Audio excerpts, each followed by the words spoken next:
Dear friends, welcome to Nagesh EduTech. This is Nagesh.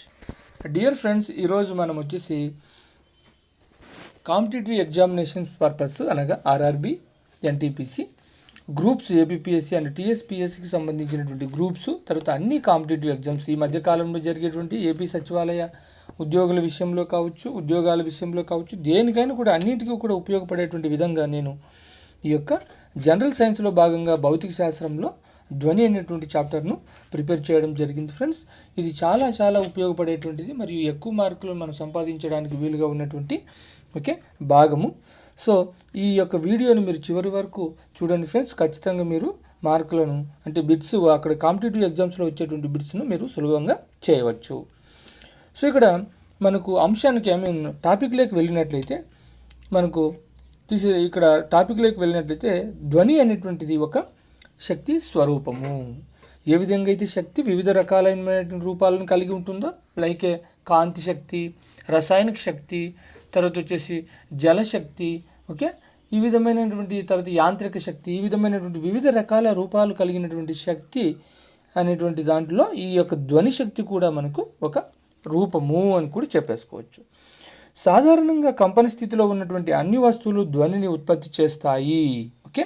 మనకు ఏదైనా కంపిస్తూ ఉన్నటువంటి వస్తువులు అనేటువంటిది ధ్వనిని ఉత్పత్తి చేస్తాయి. సపోజ్ ఏదైనా మనకు ఇనుప వస్తువు కావచ్చు, ఒక వాయిద్య పరికరం వీణ, సితార్, గిటార్ ఇలాంటి వాటికి బిగించినటువంటి తీగలు కావచ్చు, ఏవైనా కూడా మనకు ధ్వనిని ఉత్పత్తి చేస్తాయి. అంటే కంపన స్థితిలో ఉన్నటువంటి అన్ని వస్తువులు కూడా ధ్వనిని ఉత్పత్తి చేస్తాయి అని చెప్పేసుకోవచ్చు. సో సాధారణంగా ధ్వనిని గురించి అధ్యయనం చేయు శాస్త్రంను మనము అకాస్టిక్ అని అంటారు.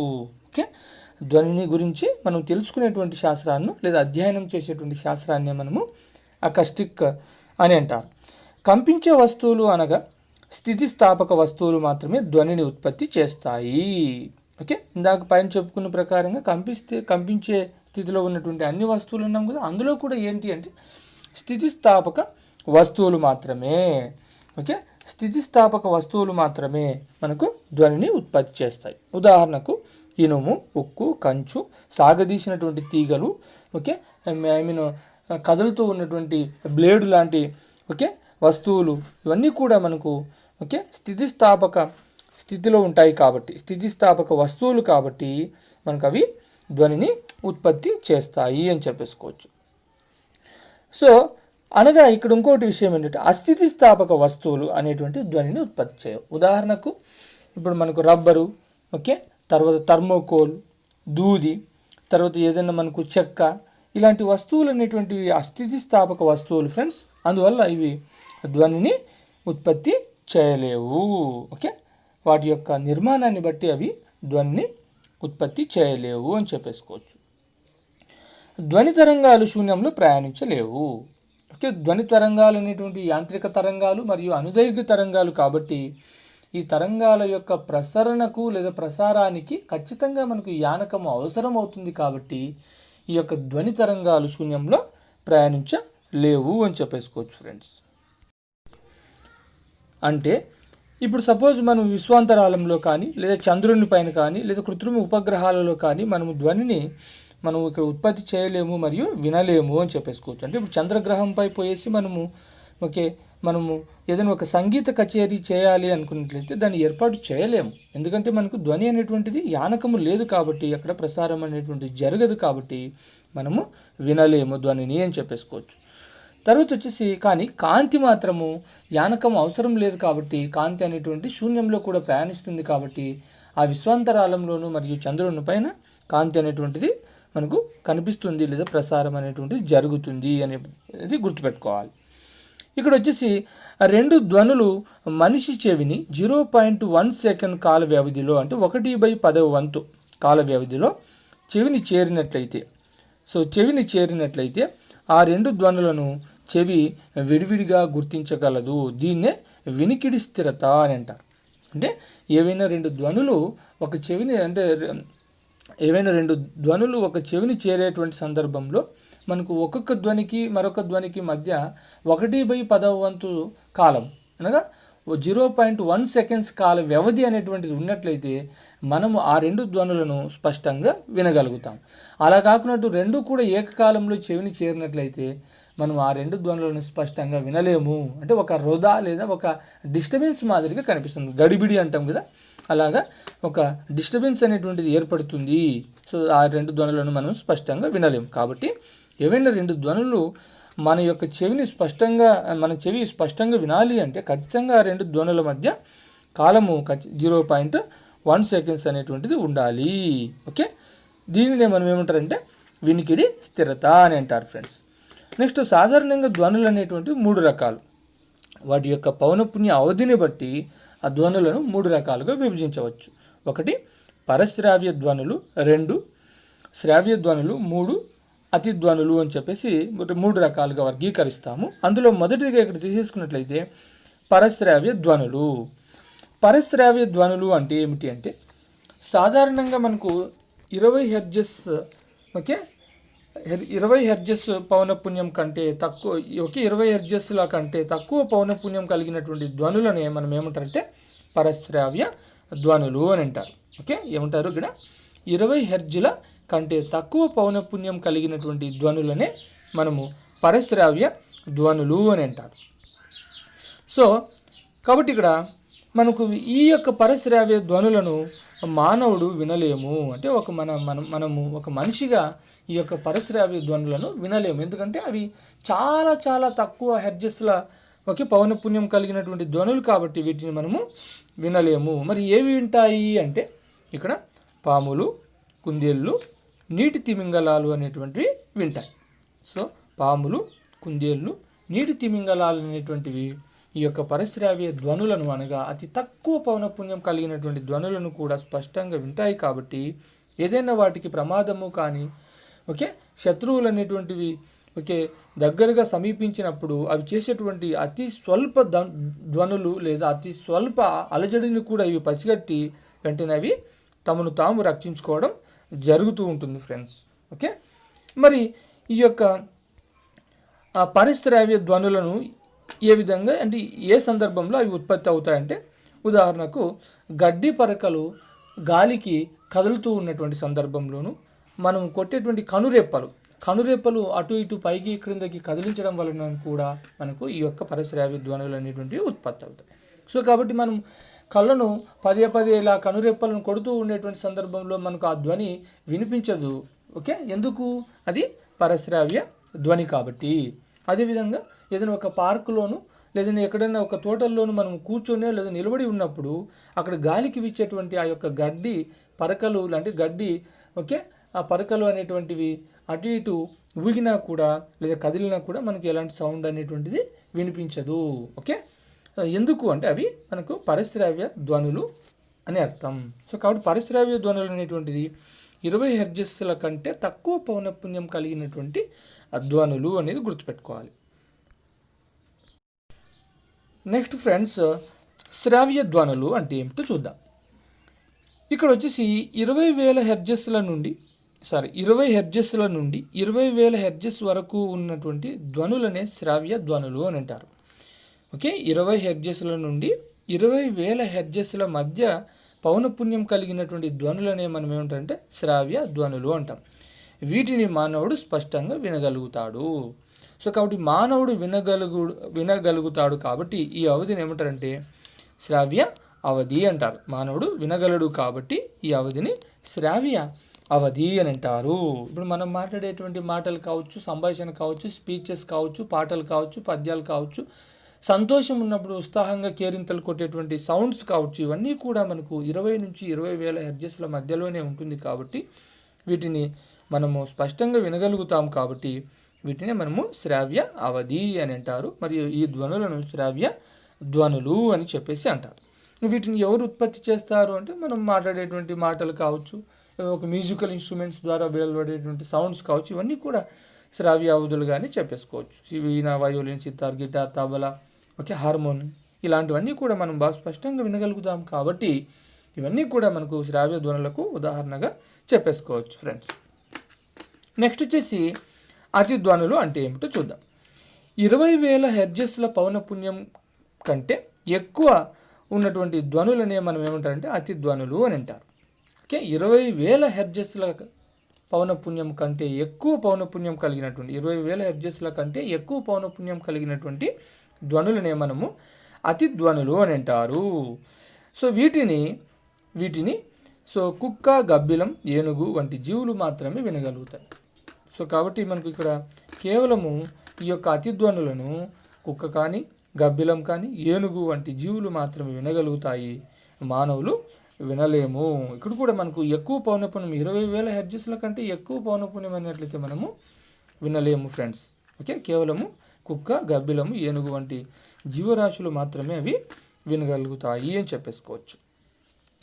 ఈ యొక్క అతిధ్వనులను మనం సాధారణ పరిస్థితులలో మనం ఉత్పత్తి చేయలేము. కాబట్టి వీటిని ఒక ప్రత్యేకమైనటువంటి పరిస్థితులలో ప్రయోగశాలలో ఫీజో ఎలక్ట్రిక్ పద్ధతిలో మాత్రమే ఉత్పత్తి చేయవచ్చు. చాలా ఇంపార్టెంట్ పాయింట్. అతిధ్వనులను ఏ పద్ధతి ద్వారా ఉత్పత్తి చేయవచ్చు అంటే ఫీజో ఎలక్ట్రిక్ పద్ధతిలో మనం ఉత్పత్తి చేయవచ్చు అనేది గుర్తుపెట్టుకోవాలి. ఇంకా మళ్ళీ ఈ యొక్క అతిధ్వనుల వల్ల ఉపయోగాలు ఏంటి అంటే ఇక్కడ మనము చూసుకున్నట్లయితే అతిధ్వనులు అనేటువంటి ప్రధానంగా మనము సోనార్ వ్యవస్థలో ఉపయోగిస్తాం. సోనార్ వ్యవస్థ సౌండ్, ఓకే, ఇక్కడ వచ్చి సౌండ్ నావిగేషన్ అండ్ రేంజింగ్ అని చెప్పేసి తీసేసుకుంటాం. సౌండ్ నావిగేషన్ అండ్ రేంజింగ్ అని అంటారు సోనార్ అంటే. ఈ సోనార్ వ్యవస్థను దేనికి వాడుతాము అంటే ఇక్కడ వచ్చేసి ఈ సోనార్ వ్యవస్థ ద్వారా సముద్రాల లోతు మరియు నదుల లోతు, తర్వాత సరస్సుల లోతులను మనం కనుక్కోవచ్చు.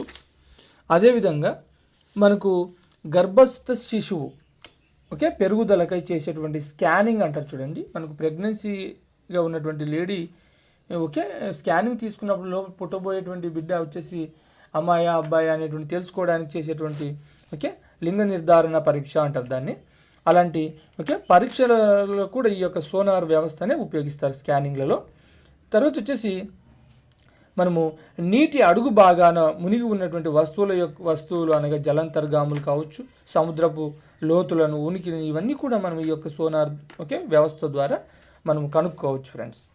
తర్వాత వచ్చేసి ఫోటోగ్రాఫిక్ ప్లేట్ మీద పూసేటువంటి పూతలు, ఓకే, ఫోటోగ్రాఫిక్ ప్లేట్ల మీద పూసేటువంటి అయస్కాంతపు, ఓకే, పూతలు పూస్తాం కదా. సో ఈ విధంగా ఫోటోగ్రాఫిక్ సిల్వర్ అయోడైడ్, ఓకే, ఇలాంటి పూతలు పూస్తారు. ఈ యొక్క ఫోటోగ్రాఫిక్ ప్లేట్ల మీద పూసేటువంటి పూతలు యొక్క మందము సమానంగా ఉండేటట్టు అనగా ఒకే విధంగా ఉండేటట్టుగా మనము ఈ యొక్క అతిధ్వనులను ఉపయోగించి చేస్తాం. తర్వాత వచ్చేసి ఈ యొక్క అతిధ్వనుల ద్వారా కీళ్ళ నొప్పులను నయం చేయడానికి, తర్వాత శరీర అంతర్భాగంలో ఉన్నటువంటి కణుతుల యొక్క స్థానం నిర్ణయించడానికి అంటే మెడికల్ పర్పస్గాను ఉపయోగిస్తారు. తర్వాత ఆక్సీకరణము, క్షయకరణము మొదలైనటువంటి రసాయన క్రియలలోనూ కూడా ఈ యొక్క ఉత్ప్రేరకంగా దీన్ని వాడుతారు. అదేవిధంగా వచ్చేసి రక్తరహిత ఆపరేషన్ చేయడానికి అంటే ల్యాప్రోస్కోపీ, ఎండోస్కోపీ అంటాం కదా, ఎలాంటి సర్జరీ చేయకుండా, ఎలాంటి కోత వేయకుండా మనం ఆపరేషన్ చేయడానికి అంటే మన యొక్క శరీరంలోని అంతర్భాగాలలో ఏవైనా కణుతులు, గడ్డలు ఇలాంటివి ఏవైనా ఉన్నట్లయితే, ఓకే, అన్వాంటెడ్ సెల్స్ అనేటువంటి ఉన్నట్లయితే వాటిని నయం చేయడానికి ఎలాంటి ఆపరేషన్ చేయకుండా అంటే వాటిని అంటే కోత పెట్టకుండా వాటిని ఆపరేషన్ చేయడానికి ఈ యొక్క అతిధ్వనులను మనం ఉపయోగిస్తాం ఫ్రెండ్స్. తర్వాత మూత్రపిండాలలో ఏర్పడేటువంటి రాళ్ళు, కిడ్నీలో రాళ్ళు అంటాం కదా. సో ఈ విధంగా కిడ్నీలలో ఏర్పడేటువంటి రాళ్ళు ఇలాంటి వాటిని కూడా మనకు పగలగొట్టడానికి, తర్వాత వాటి పరిమాణాలను కనుక్కోవడానికి కూడా ఈ యొక్క అతిధ్వనులను మనము ఉపయోగిస్తాం. ఇంతకుముందే చెప్పాను, ఈ యొక్క సోనార్ వ్యవస్థ ద్వారా నీటి అడుగు భాగంలో, సముద్రపు యొక్క అడుగు భాగంలో ఉండేటువంటి వస్తువులు అనగా జలాంతర్గాముల యొక్క ఉనికిని సోనార్ పద్ధతిలో ఈ క్రింది విధంగా కనుక్కోవచ్చు. ఈ క్రింది చూపినటువంటి సూత్రం ప్రకారం. ఏంటి ఆ సూత్రము? H=VT/2. ఇక్కడ H అనేటువంటి సముద్రము లేదా నదుల యొక్క లోతుగా చెప్పుకోవచ్చు. T అనేటువంటి ధ్వని ప్రయాణించేటువంటి కాలము, అంటే ఎంత కాలంలో ధ్వని పైన ఉన్నటువంటి ఉపరితలం నుంచి సముద్రం యొక్క అడుగు భాగంలోకి ప్రయాణిస్తుందో ఆ కాలము. తర్వాత V అనేటువంటిది నీటిలో ధ్వని వేగం. సాధారణంగా మనకు నీటిలో ధ్వని అనేటువంటి ఎంత వేగంతో ప్రయాణిస్తుంది అనేటువంటి విషయాలు. సాధారణంగా నీటిలో ధ్వని వేగం ఎంత ఉంటుంది అంటే 1435 మీటర్స్ పర్ సెకండ్ వేగంతో నీటిలో ఈ యొక్క ధ్వని వేగం అనేటువంటి ప్రయాణిస్తుంది. కాబట్టి ఇవన్నీ కూడా మనకు పైన సూచించినటువంటి ఫార్ములాలు అనగా H=VT/2 అనేటువంటి ఫార్ములాలో మనము, ఓకే, పొందుపరిచినట్లయితే మనకు వెంటనే ఆ యొక్క సముద్రము లేదా ఆ యొక్క సరస్సు కావచ్చు, నది యొక్క లోతు అనేటువంటిది మనము కనుక్కోవచ్చు. ఓకే, దాని లోపలికి దిగకుండానే మనం పైన ఉపరితలం నుంచి కనుక్కోవచ్చు. ఇక్కడ వచ్చేసి ఇంకొక పాయింట్ గుర్తుపెట్టుకోవాలి ఫ్రెండ్స్, ఏంటంటే సాధారణంగా గాలిలో ధ్వని వేగము 0 డిగ్రీ సెల్సియస్ వద్ద 331 మీటర్స్ పర్ సెకండ్గా ఉంటుంది. ఇక వాయువులలో ధ్వని వేగము ఉష్ణోగ్రత, సాంద్రత, తేమ, పవన వేగములపై ఆధారపడి ఉంటుంది. ఉష్ణోగ్రత పెరిగే కొలది ధ్వని వేగం మారుతుంది, సాంద్రత పెరిగే కొలది ధ్వని వేగం కూడా మారుతుంది. ఈ విధంగా ఈ సూచించినటువంటి 4 అంశాలపై ఈ యొక్క ధ్వని వేగం అనేటువంటిది వాయువులలో ఆధారపడి ఉంటుంది. ఇంకా సాధారణంగా ధ్వని వేగం వివిధ పదార్థాలలో ఈ క్రింది విధంగా ఉంటుందండి. ఏ పదార్థాలలో ధ్వని వేగం ఎక్కువగా ఉంటుంది, ఏ పదార్థాలలో ధ్వని వేగం తక్కువగా ఉంటుంది అంటే ఇక్కడ చూసుకున్నట్లయితే ఘన పదార్థము అనేటువంటి వాటిలో ధ్వని వేగం ఎల్లప్పుడూ గరిష్టంగా ఉంటుంది. తర్వాత వాయు పదార్థాలలో ధ్వని వేగం ఎల్లప్పుడూ కనిష్టంగా ఉంటుంది. ద్రవ పదార్థాలలో మాత్రము మధ్యస్థంగా ఉంటుంది ఫ్రెండ్స్. సో అది ఇక్కడ చూపించడం జరిగింది. ఘన పదార్థము ఈజ్ ఆల్వేస్ గ్రేటర్ దాన్ ద్రవ పదార్థము ఈజ్ ఆల్వేస్ గ్రేటర్ దాన్ వాయు పదార్థం. అంటే ఘన పదార్థాల్లో ఎక్కువగాను, ద్రవ పదార్థాల్లో మధ్యస్థంగాను, వాయు పదార్థాల్లో తక్కువగాను ఈ యొక్క ధ్వని వేగం అనేటువంటిది. ఒకసారి ఇక్కడ కొన్ని పదార్థాలు వాటిలో ఉన్నటువంటి ధ్వని వేగాల గురించి మనం డిస్కస్ చేసుకున్నట్లయితే గాజులో సాధారణంగా ధ్వని వేగము 5500 మీటర్స్ పర్ సెకండ్ వేగంతో ఉంటుంది ఫ్రెండ్స్. తర్వాత వచ్చేసి ఇనుము లేదా ఉక్కులో ధ్వని వేగం వచ్చేసి 5130 మీటర్స్ పర్ సెకండ్ వేగంతో ఉంటుంది. నెక్స్ట్ వచ్చేసి రాగిలో ధ్వని వేగం 3560 మీటర్స్ పర్ సెకండ్ వేగంతోను, నీటిలో ధ్వని వేగము 1435 మీటర్స్ పర్ సెకండ్ వేగంగాను, హైడ్రోజన్లో ధ్వని వేగము 1269 మీటర్స్ పర్ సెకండ్ వేగంతోను, ఇక గాలిలో ధ్వని వేగము 331 మీటర్స్ పర్ సెకండ్ వేగంతోను ప్రయాణిస్తుంది. అందువల్ల ఇక్కడ చాలా ఇంపార్టెంట్ బిట్ ఏంటంటే క్రింది ఇచ్చినటువంటి అంశాలలో లేదా పదార్థాలలో దేనిలో ధ్వని వేగం ఎక్కువగా ఉంటుంది అని చెప్పేసి అడుగుతాడు ఫ్రెండ్స్. అందులో వచ్చేసి ఆప్షన్ ఏ గాలిలో, ఆప్షన్ బి ఉక్కు లేదా ఇనుము, నెక్స్ట్ ఆప్షన్ సి వచ్చేసి నీటిలోను, ఓకే, ఆప్షన్ డి వచ్చేసి థర్మోకోల్ లేదా చెక్క అలాంటివి ఇస్తూ ఉంటాడు ఫ్రెండ్స్. సో కాబట్టి దేనిలో ధ్వని వేగం ఎక్కువగా ఉంటుంది అంటే ఘన పదార్థాలలో ఏది అంటే అక్కడ వచ్చేసి ఇనుము లేదా ఉక్కు. ఎందుకు? అది స్థితిస్థాపక పదార్థం. ఇక్కడ చెక్క లేదా థర్మోకోల్ కూడా ఘన పదార్థమే ఫ్రెండ్స్, బట్ ఆ ఘన పదార్థాలు అనేటువంటి అస్థితిస్థాపక పదార్థాలు. మనం కన్ఫ్యూజ్ చేయడానికి అలా కూడా అడుగుతూ ఉంటాడు. సో కాబట్టి అస్థితిస్థాపక పదార్థాలు కాబట్టి ఇక్కడ ఇనుము లేదా ఉక్కు అనేటువంటి స్థితిస్థాపక పదార్థం కాబట్టి ఇనుము లేదా ఉక్కులలో ధ్వని వేగము గరిష్టంగా ఉంటుంది, అనగా ఎక్కువగా ఉంటుంది అనేది మనం గుర్తుపెట్టుకొని వెంటనే ఆ యొక్క బిట్కు ఆన్సర్ చేయవచ్చు ఫ్రెండ్స్.